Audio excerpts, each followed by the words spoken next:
¿Cómo están mis muy queridos hermanos? Es siempre un motivo de gozo, de alegría, de satisfacción el hecho de poder estar con ustedes compartiendo el consejo que Dios dejó establecido en su palabra. Esta palabra dice de sí misma que es viva y es eficaz. Y precisamente por eso nosotros debemos de estar permanentemente en contacto con ella, porque en ella encontramos mucha sabiduría, en ella encontramos todo aquello que complementa nuestra vida en conocimiento, en la búsqueda de la verdad, en la búsqueda de respuestas a preguntas eternas, a preguntas que no hemos logrado aún descifrar, pero que la palabra de Dios tiene la respuesta apropiada, la respuesta eficaz. Hoy quisiera brevemente, por razones de tiempo, tocar un par de versículos tan preciosos. Lo precioso de estos versículos es que nos enseñan verdades de esas que son incuestionables, de esas verdades que no existe, no son verdades relativas, sino que son verdades absolutas. Me encuentro en el libro de Juan y estoy precisamente en el capítulo 6, en los versos 68 y 69. La palabra de Dios dice: le respondió Simón Pedro: Señor, ¿a quién iremos? Tú tienes palabras de vida eterna. Y nosotros hemos creído y conocemos que tú eres el Cristo, el Hijo del Dios viviente. Vamos a orar. Gracias, Dios, por este tiempo precioso en el cual podemos discernir tu palabra. Podemos entender lo que tú precisamente inspiraste en tantos escritores, en este caso en Juan, el discípulo amado. Y queremos hoy, Señor, a la luz de los ojos de Juan, ver nosotros también esas verdades, esa enseñanza que tú tienes para nosotros hoy. Hoy, Dios, es un tiempo de incertidumbre, de desconfianza, pero sin embargo nosotros queremos hacer exactamente lo contrario por el consejo de tu enseñanza. Confiar en ti, esperar en ti, saber por qué lo hacemos, saber con certeza, Dios, que tú eres el Dios del universo, el que ha prometido, el que nos ha hecho promesas tan lindas y que hoy nosotros confiamos en ellas. Una de ellas es la salvación en Cristo Jesús. Y nosotros creemos que por el sacrificio de tu Hijo amado, hoy hemos sido limpiados de nuestros pecados. Gracias, Dios. Gracias por todo lo que has hecho. Gracias por lo que estás haciendo hoy. Gracias por lo que tienes reservado para el futuro. Lo hacemos, Señor, esta oración en gratitud al nombre que es sobre todo nombre, al nombre de Cristo Jesús. Amén. Hermanos queridos, el libro de Juan, en el capítulo 6, nos señala una porción bíblica que inmediatamente nos da la impresión que ya la hemos escuchado. Y esa es la primera de las conclusiones, a pesar de que vamos empezando, que vamos a tener hoy. En el capítulo 16 de Mateo, cuando leemos aquel párrafo de la confesión de Pedro, encontramos unas palabras muy similares. En el 16 dice: respondiendo Simón Pedro dijo: tú eres el Cristo, el Hijo del Dios viviente.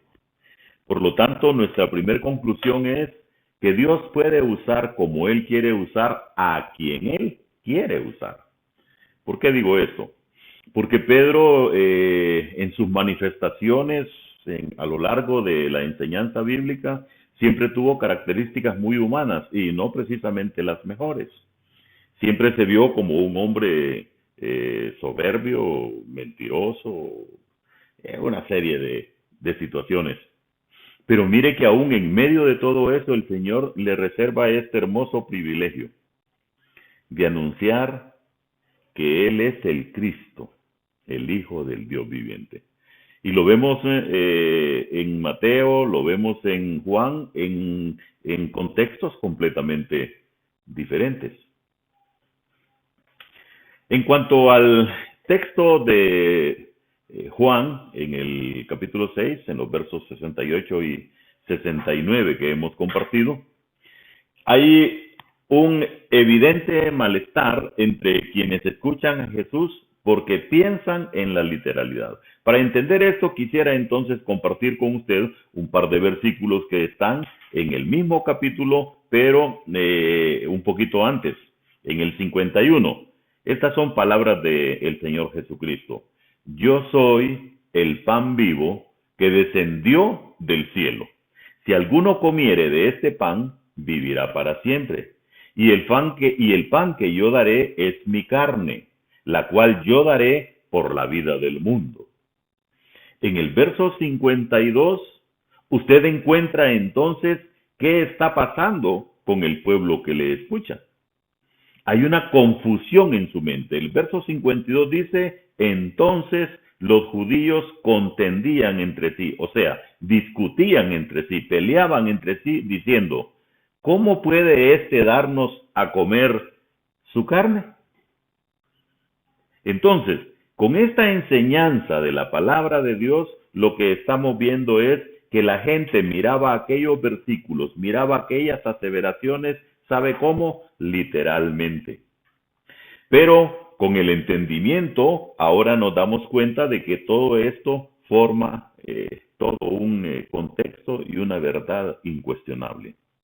Jesús, en primer lugar, es la palabra de vida. En el mismo libro de Juan, en el capítulo 1, en los versos del 1 al 4, encontramos, en el principio era el verbo, y el verbo era con Dios, y el verbo era Dios. Este era en el principio con Dios. Todas las cosas por Él fueron hechas, y sin Él nada de lo que ha sido hecho fue hecho. En Él estaba la vida, y la vida era la luz de los hombres. Por lo tanto, vemos entonces en esta aseveración en el libro de Juan, en sus principios, la Trinidad en sí. En el principio era el verbo y el verbo era con Dios. Hay ahí ya dos personas, dos personalidades. Jesús es ese verbo. Jesús es la palabra de vida. En el mismo libro, en el verso 14, nos damos cuenta que esa palabra fue hecha carne. Esa palabra descendió del cielo a la tierra. Esa palabra tomó forma humana. 1:14, y aquel verbo fue hecho carne y habitó entre nosotros. Y vimos su gloria, gloria como del unigénito del Padre. No cualquier gloria, sino la gloria del unigénito del Padre, lleno de gracia y de verdad. Por eso afirmamos entonces la necesidad que tenemos de estar escudriñando la Escritura. ¿Sabe por qué?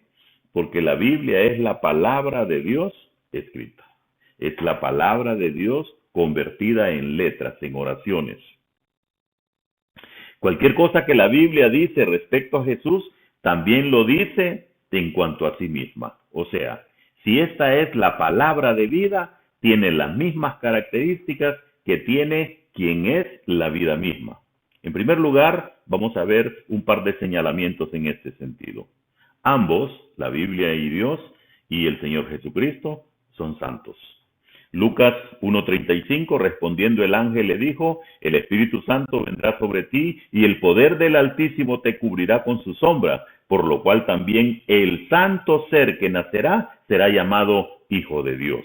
Aquí estamos viendo la santidad del Hijo de Dios. En 2 Timoteo 3:15, y que desde la niñez ha sabido las sagradas escrituras, Ojo, las cuales te pueden hacer sabio para la salvación por la fe que es en Cristo Jesús. La santidad de la palabra es porque ésta puede llevar a una persona de una condición de muerte a una condición de vida. Otro señalamiento que podemos hacer en este comparativo es que ambos son verdad. Juan 14:6 dice, Jesús les dijo, yo soy el camino y la verdad y la vida. Nadie viene al Padre sino por mí. Y en el 17:17, santifícalos en tu verdad. Dice, tu palabra es verdad. Por lo tanto, estamos afirmando que ambos son santos, que ambos son verdad y podemos decir que ambos son luz.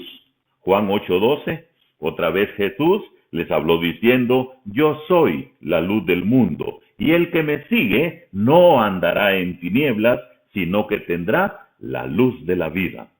Y el Salmo 119:105 nos dice, lámpara es a mis pies tu palabra, y lumbrera a mi camino. Este es un ejemplo entonces cómo el Señor Jesucristo y cómo la palabra son luz. Otra característica, ambos dan vida. Juan 5:21 dice, porque como el Padre levanta a los muertos y les da vida, así también el Hijo a los que quiere da vida. Él nos vivifica. Y sobre la palabra dice en el Salmo 119:93, nunca, jamás me olvidaré de tus mandamientos. ¿Sabe por qué? Porque con ellos me has vivificado, porque con ellos me has dado vida, porque con ellos me has dado vida para la eternidad. Ambos producen, el Señor Jesucristo y la palabra, el nuevo nacimiento. 1 Juan 5:18. Sabemos que todo aquel que ha nacido de Dios no practica el pecado, pues aquel que fue engendrado por Dios le guarda y el maligno no le toca. Y primera Pedro en el capítulo 1, en el verso 23 dice, siendo renacidos no de simiente corruptible, sino de incorruptible, por la palabra de Dios que vive y permanece para siempre. Mire qué precioso. La palabra, la escritura y el Señor, ambos producen un nuevo nacimiento, ambos dan vida, ambos son eternos. Apocalipsis 4:10. Los 24 ancianos se postran delante del que está sentado en el trono y adoran al que vive por los siglos de los siglos y echan sus coronas delante del trono. ¿Ante quién lo hacen? Ante el Señor Jesucristo. Y 1 Pedro 1:23 dice, siendo renacidos, no de simiente corruptible, sino de incorruptible. ¿Por qué, hermanos? Por la palabra de Dios que vive y permanece para siempre. Y ambos son poder de Dios. La palabra y el Señor Jesucristo es el poder de Dios manifestándose en nosotros. 1 Corintios 1:24, más para los llamados, así judíos como griegos, Cristo, poder de Dios y sabiduría de Dios. Cristo es el resumen del poder y de la sabiduría de Dios. Romanos 1:16, porque no me avergüenzo del Evangelio, porque es poder de Dios para salvación a todo aquel que cree, al judío primeramente y también al griego. La conclusión es obvia. Cuando usted recibe la palabra en su corazón, sabe que recibe vida, recibe a Cristo. Comemos de su carne. A esto es que se refiere entonces el capítulo 6 al inicio cuando empezamos esta enseñanza. Yo soy el pan vivo que descendió del cielo. Si alguno comiere de este pan, vivirá para siempre. Y el pan que yo daré es mi carne, la cual yo daré para la vida. ¡Qué precioso! ¡Qué preciosa enseñanza! Yo soy el pan vivo, dijo Jesús en el versículo 51. Y en Mateo 4:4 dijo que no solo de pan vivirá el hombre, sino de toda palabra que sale de la boca de Dios. Esa es la vida eterna. El sacrificio de Cristo y la palabra de Dios, la cual nos vivifica. Pedro captó entonces el significado del sermón y en Juan 6:68 dijo, ¿a quién iremos? Tú tienes palabras de vida eterna. Tenemos la palabra, en consecuencia tenemos a Cristo. Mi deseo es que esta verdad sea una realidad en nuestras vidas. Que la palabra de Dios sea nuestro sustento, sea nuestra lámpara a ese camino de oscuridad que hoy nos oprime. Este es un tiempo difícil, hermanos, con mucha enseñanza tergiversada, con incluso prácticas muy apartadas. Y la única manera de continuar en el camino correcto es ser guiados por el faro de luz que representa la palabra de Dios. Vamos a orar. Amado Dios, queremos darte gracias por las palabras de vida eterna que tú tienes para nosotros. Queremos darte gracias, Dios, porque tú nos has rescatado, nos has limpiado, nos has perdonado, aún has entregado tu vida por el rescate de nosotros. Gracias, Dios. Gracias. Gracias por todo lo que has hecho. Gracias porque aún tienes palabra para nosotros, palabra de vida eterna, la cual nos enseña, Señor, lo que tú quieres que nosotros sepamos. Gracias por eso, Dios. Lo hacemos con gratitud en el nombre que es sobre todo nombre, el nombre de Cristo Jesús. Dios les bendiga, mis muy queridos hermanos.